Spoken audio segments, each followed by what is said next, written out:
বিশেষ অতিথি ও সভাপতি ও সঞ্চালক সহ মঞ্চে উপবিষ্ট সবাইকে আমার সংগ্রামী সালাম। আমি ছোট্ট একটি গল্প দিয়ে আজকে বক্তৃতাটা শুরু করি। জাপানি এক স্কুলে কিছু ছাত্রকে ডেকে নিল ম্যাম ক্লাসে, যে তোমাদের 100 বেলুন দেওয়া হলো, সবাই ফুলে নিজের নামটা লেখো। লেখানোর পর বেলুনগুলা ছেড়ে দেওয়া হলো মাঠে। তখন বললো যে তোমাদের নামের বেলুনটা তুমি খুঁজে বের করো, তোমাকে আমি প্রধান বানাবো, তুমি এক। এভাবে তারা ঘন্টার পর ঘন্টা কেউ নামেরটা পাচ্ছে না, সবাই কারাগারি করছে, পাচ্ছে না। তারপর ম্যাডাম একটা উপায় বের করলো যে 2 মিনিট সময় দিলাম, তোমরা তোমাদের নাম পেয়ে যাবে। কি উপায়?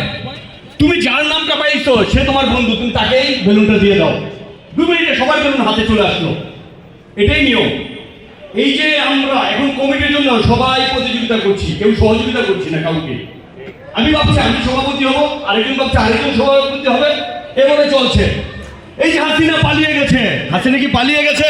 তার প্রেতাত্মারা এখনো বহর করে আছে। আজকে সারা ঢাকার শহরে বাস ভর্তি করে করে আওয়ামী লীগের কর্মীরা ঢাকায় এসেছে। কালকে রাত থেকে বুয়েটে হামলা হয়েছে, আমরা ঘুমিয়ে আছি। আমরা সবাই কমিটির ভাবছি আমরা বাঁচবো কিনা, তা আমরা ভাবি না। আমরা বাঁচবো।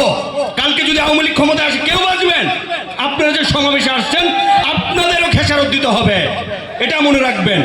এখন প্রতিযোগিতার সময় নয়। ছাত্ররা বলে বিএনপি আন্দোলন করে না। আরে বিএনপি আন্দোলন করে 17 বছর বিএনপি আন্দোলনে হালটা ধরে রেখেছে। আমরা যাত্রাবাড়িতে ছিলাম, দেশনায়ক তারেক রহমানের একেবারে ডাইরেক্ট নির্দেশনা ছিল প্রতিটা ওয়ার্ডে ওয়ার্ডে তোমরা ছাত্রদের সাপোর্ট করো। আমরা ছিলাম। আন্দোলনটা কখন ভার্সিটি থেকে বাইরে হবে আমরা সেই অপেক্ষায়। যখন বিশ্ববিদ্যালয় আন্দোলনটা বেসরকারি বিশ্ববিদ্যালয়ে 18 তারিখে চলে গেল, তখন থেকে মাঠে চলে আসলো বল। এরপরে কোঠে 3 তারিখে থেকে শুরু হলো 1 দফা দাবি। 4 তারিখে আন্দোলন হলো। রাষ্ট্র স্বাধীন হয়েছে 4 তারিখ। কেউ যদি বলে 5 তারিখ স্বাধীন হয়েছে, তারা বোকার স্বর্গে বসবাস করছে। সারা বাংলাদেশ রিপিট করে বন্ধ করে দেওয়া হয়েছিল এই হাসিনার দোসরদেরকে, শুধু ঢাকাটা ছিল খালি। তারপরও 5 তারিখ 12টা পর্যন্ত তারা যাত্রাবাড়িতে গুলি করেছে, তারা প্রতিটি স্পটে গুলি করেছে, মোহাম্মদপুরে গুলি করেছে। আমাদের যে সাভারে আশুলিয়াতে কিভাবে নৃশংসভাবে পুড়িয়ে মারিয়েছে আপনারা দেখেছেন। আওয়ামী লীগ কাউকে ক্ষমা করবে না। আওয়ামী লীগের প্রেতাত্মাদের ইন্ডিয়ার রয়ের এজেন্ডার যে বাস্তবায়ন করতেছে তা গভীর ষড়যন্ত্র। এজন্য প্রতিটা ওয়ার্ডে, শুধু যুবদলের না, প্রতিটা কর্মীদেরই উচিত সজাগ থাকা। প্রতিটা ওয়ার্ডে ওয়ার্ডে এই কর্মী সভাগুলো এখন খুব প্রয়োজন হয়ে পড়েছে। আমাদের বসে থাকতে হবে চেয়ার নিয়ে, কেউ যেন কোনো বিশৃঙ্খলা তৈরি না করতে হয়। আমরা কাউকে মারবো না, কাউকে মারতে দিব না, এই প্রতিজ্ঞা থাকতে হবে। আওয়ামী লীগ অপেক্ষায় আছে তারা বিশৃঙ্খলা সৃষ্টি করে লাশ ফেলে সেটাকে আমেরিকার কাছে প্রচার করা যে বাংলাদেশে একটা মৌলবাদ তৈরি হয়েছে। তারা পাকিস্তানের মতো আরেকটা দেশে, আপনি যদি কালকে যান, এই যে আজকে সমাবেশে আসছেন, এখানে যদি একটা গ্রেনেড ফুটে, আওয়ামী লীগ কি বলবে? আওয়ামী লীগ বলবে যে বাংলাদেশে জঙ্গলিবাদের উত্থান হয়েছে। আমরা কমিটির চিন্তা করছি, আমরা বাঁচবো কিনা আমরা সেই চিন্তাই করতেছি না। আওয়ামী লীগকে কোনো সুযোগ দেওয়া যাবে না। অনেকেই বলে আওয়ামী লীগ আসবে আসবে না, কিন্তু আওয়ামী লীগের আজকে বর্তমান প্রধানমন্ত্রীর বয়স হচ্ছে 77 বছর বয়স। আওয়ামী লীগ যে ক্ষতটা তৈরি করেছে মানুষের, বাঙালি মানুষকে যখন আপনি আঘাত করবেন, মাথায় 2 বছর পর মাথায় হাত বুলাবেন, একটু ভালো ভালো কথা বলবেন, তারা আবার ভুলে যায়। এটা আমাদের স্বভাব, চরিত্রগতভাবে আমাদের স্বভাব। কারণ আমরা মীর জাফর দ্বারাও শাসিত হয়েছি, নবাব সিরাজউদ্দৌলা দ্বারাও শাসিত হয়েছি, কারণ আমাদের চরিত্রিক একটা স্বভাবে পরিণত হয়েছে। এই আওয়ামী লীগের ক্ষত যদি 10 বছর পরে কেটে যায়, হাসিনার বয়স হবে কত? 87, সে আর ফিরবে না।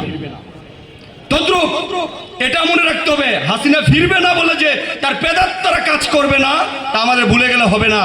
আমাদের সবাইকে একটা কথা বলবো, আমাদের ওয়ার্ড এবং যেসব জায়গায় কর্মী সভাগুলো করছেন, সাথে সাথে নাম লিস্ট করে করে আপনারা দেখেন, বিএনপি পরিবারের হলে তাকে আপনি কমিটির মূল ধারায় নিয়ে আসেন, আমার কোনো আপত্তি নাই।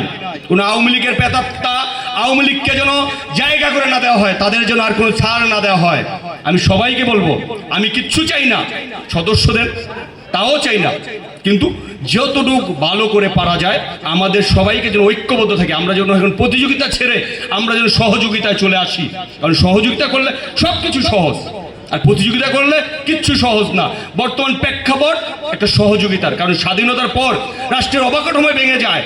আজ আপনি থানায় যান, মামলা করেন, 1 সপ্তাহে পুলিশ আসবে না, কারণ পুলিশ ভয় পায়। পুলিশ জনগণের সাথে এত বেশি অপরাধ করেছে, এত বেশি অপকর্ম করেছে, আওয়ামী লীগ পুলিশকে দিয়ে পুলিশ ভয় পায়, পুলিশের ওসি ভয় পায়। কি কারণে? তারা একটা ছেলেকে যে পিটিআইছে, ওই ছেলে যদি আমার বিরুদ্ধে মামলা করে আমি যাব কই?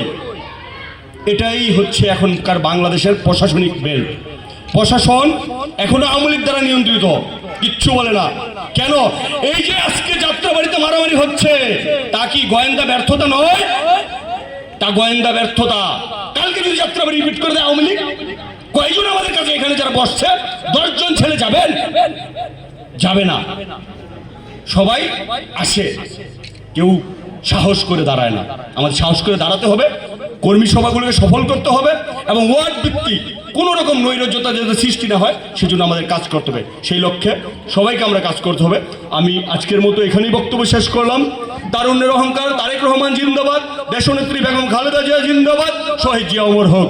আমার নেতা বাবু গয়েশ্বর চন্দ্র রায় জিন্দাবাদ, আমার নেত্রী নিপুণ রায় চৌধুরী জিন্দাবাদ। ধন্যবাদ।